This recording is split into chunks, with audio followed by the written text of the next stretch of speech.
Okay, so I am going to do some teaching lessons. They're basic ones while you're out of school. We're going to start with math. So, all right. Now, all of these are like test questions, so they're pretty much easy to do if you have a textbook at home. If you need to self-teach, sometimes some parents won't take the time to do it.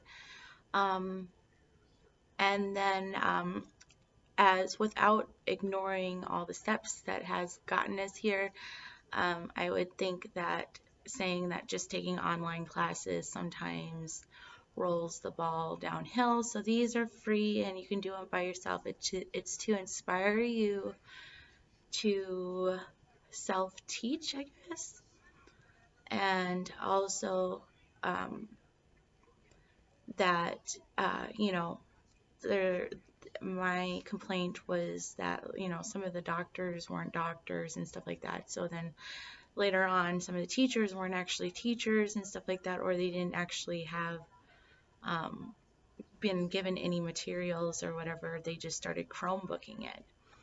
And like the job industry, that kind of like for some reason they picked up a robot that put out random numbers and stuff like that. And everybody does well, I think, in sink or swim.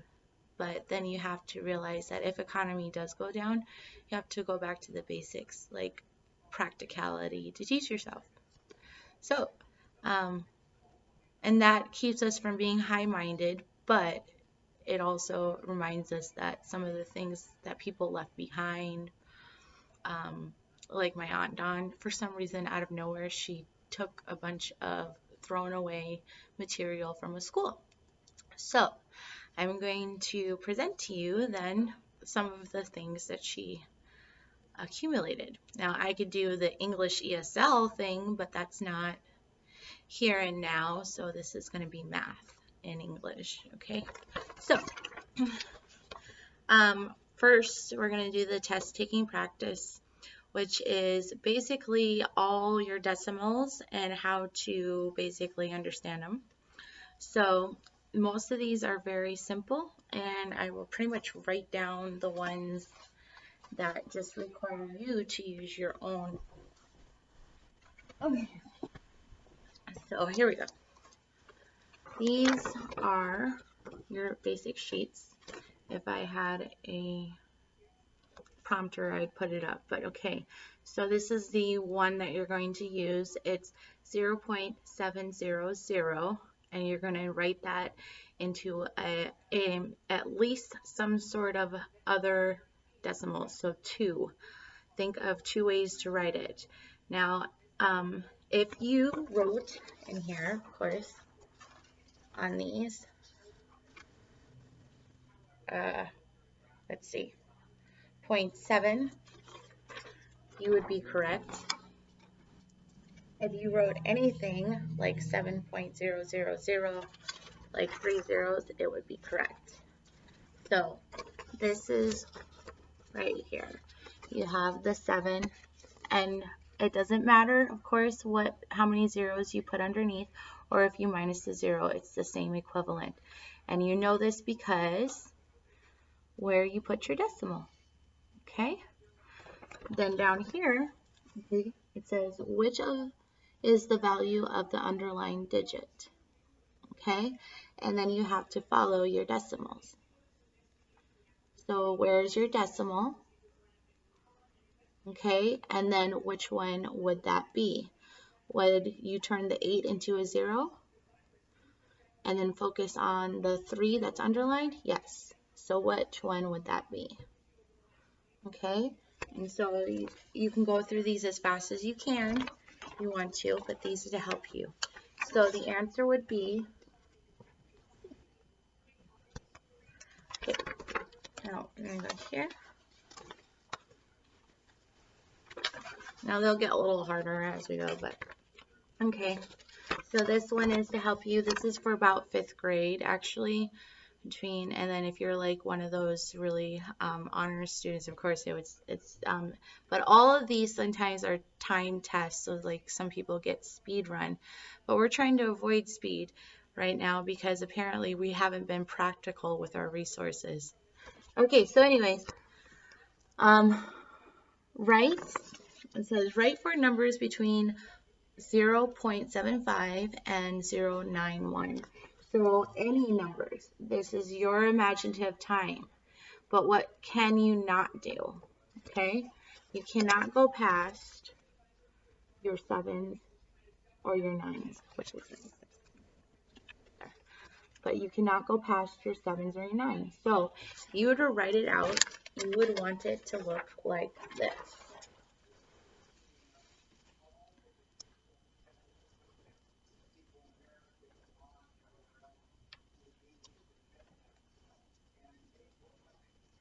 Okay?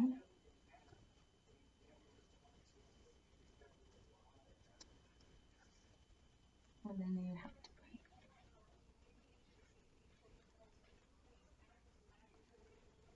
and you can go.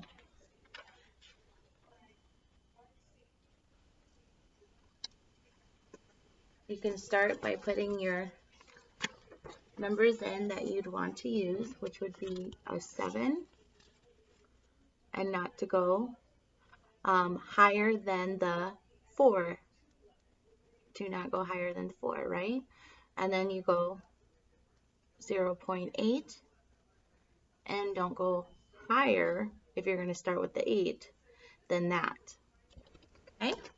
And then you just invent your 4 numbers. Okay?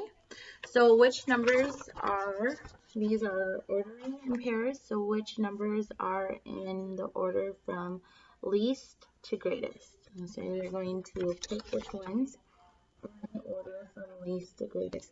Now the reason why I'm not for online stuff is because if you know, like I do in my experiences, whenever you fill out a form, whether it was for healthcare or for divorce or whatever, the computer pretty much ate your answers. Then they did Illuminosity, which is a basically holographic way of dumbing you down or trying to see if you can do those things. This is still why it takes away the validity of learning and teaching yourself. So I want you to do it just like I do, which is remember those practicalities that once they're done illuminating themselves and they realize they destroyed the economy, they'll be like, oh yeah, I should have done something more practical. Okay, so anyways, which numbers are in order from least to greatest? So you're going to, of course, find maybe the bottom ones, and then start from there. So you're going to go from the 3.2, 13, the 2.3, area 19, and then you're going to go to the 1.239. And why is that? Because the bottom one obviously ends with a 3. Right there. Okay? Right. They're going to, the thing is about being so technical and stuff and forgetting about practicality. They invented beehives that ate people. So smart.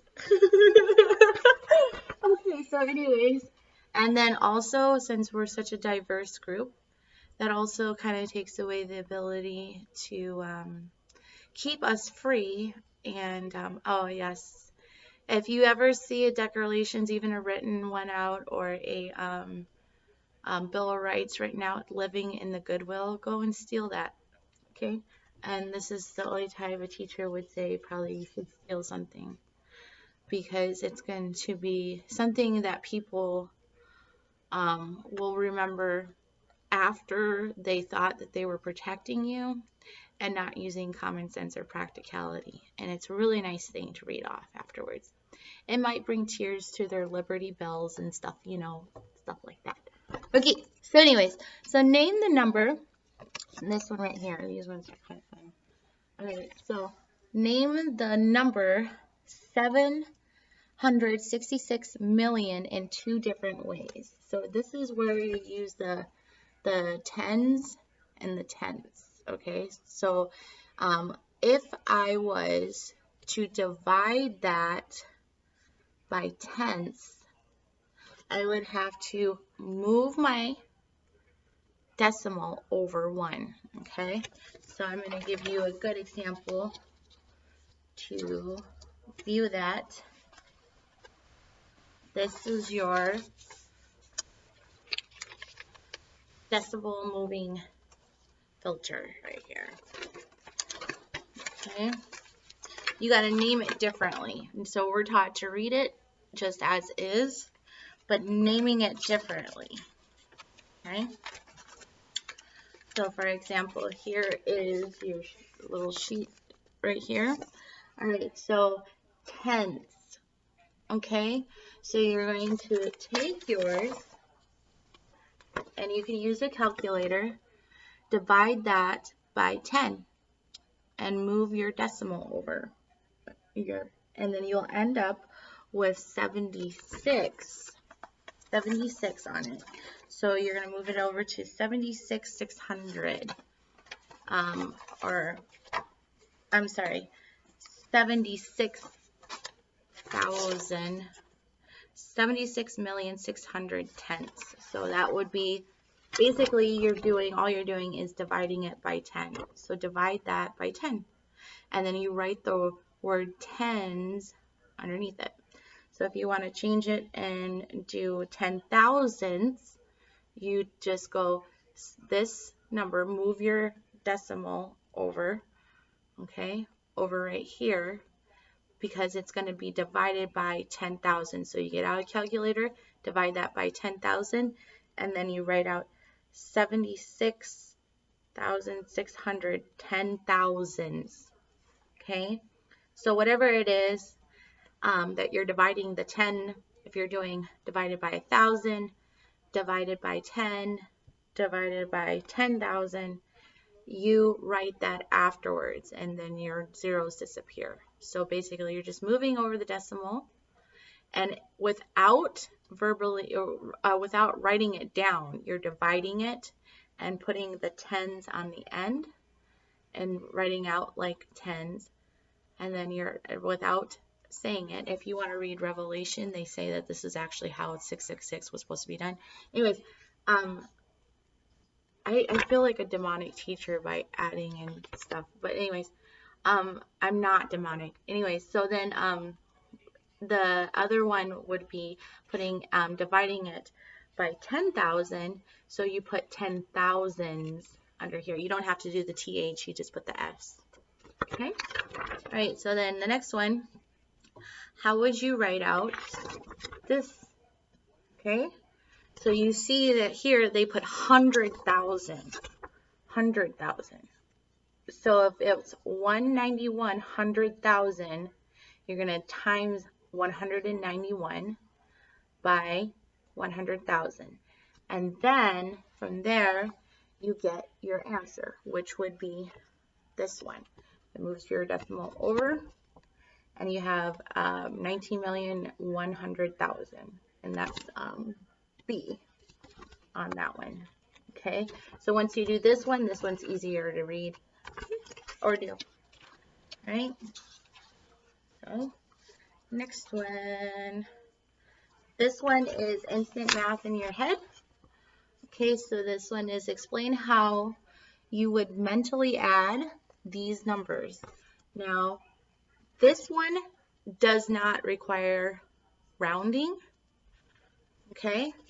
But if you're looking at it, this is what you can think about how you would mentally add that without using a calculator or writing it down.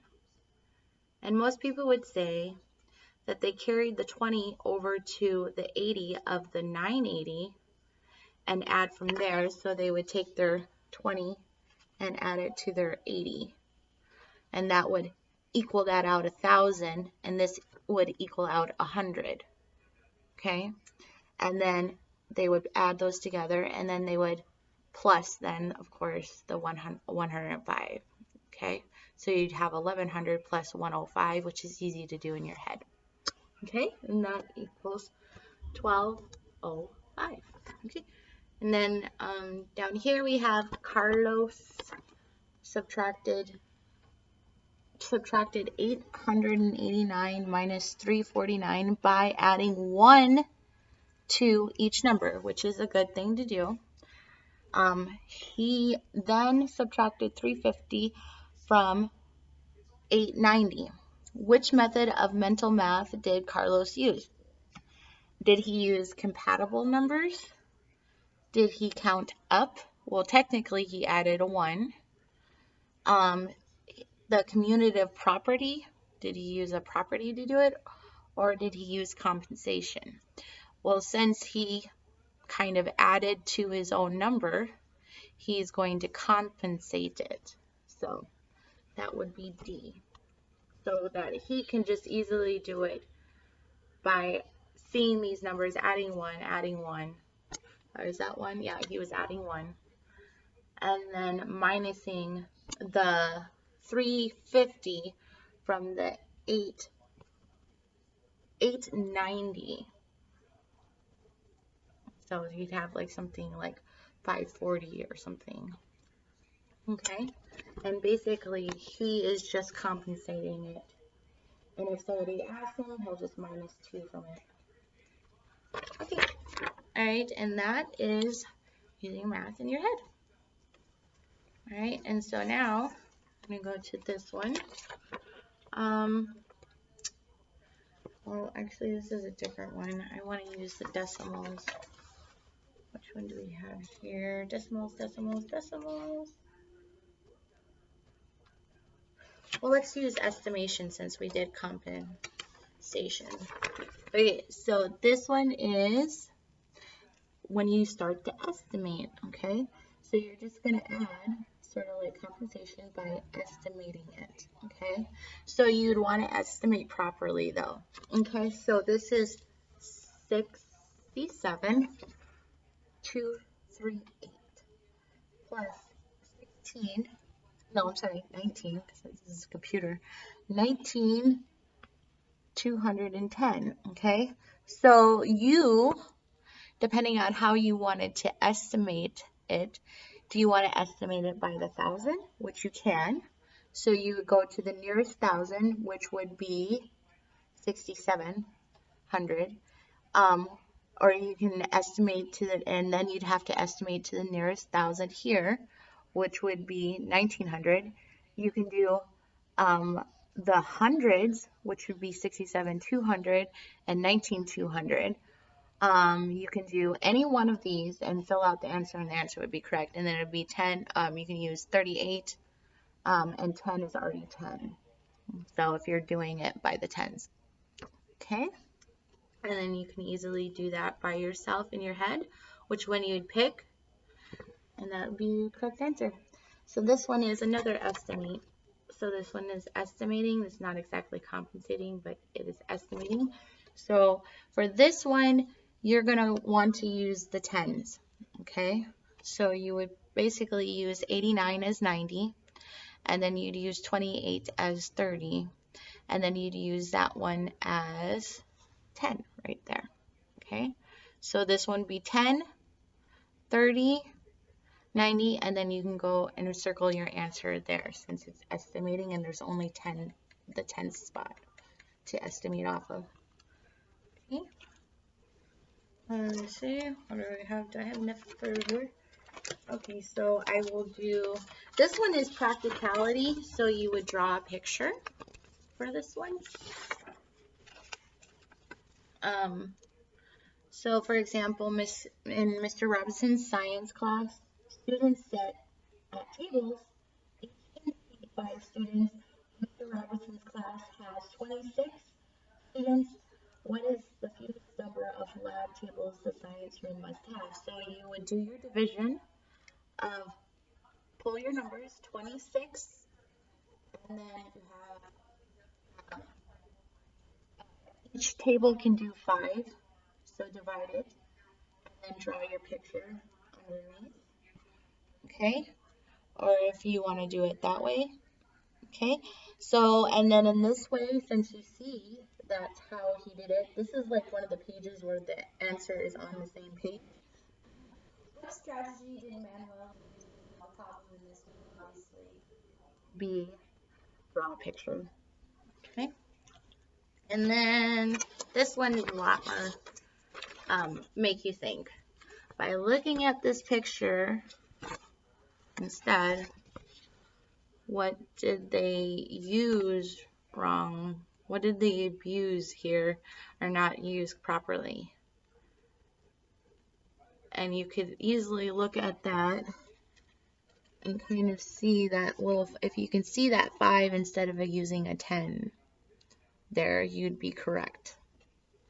So his division is off, and then you do the actual problem itself.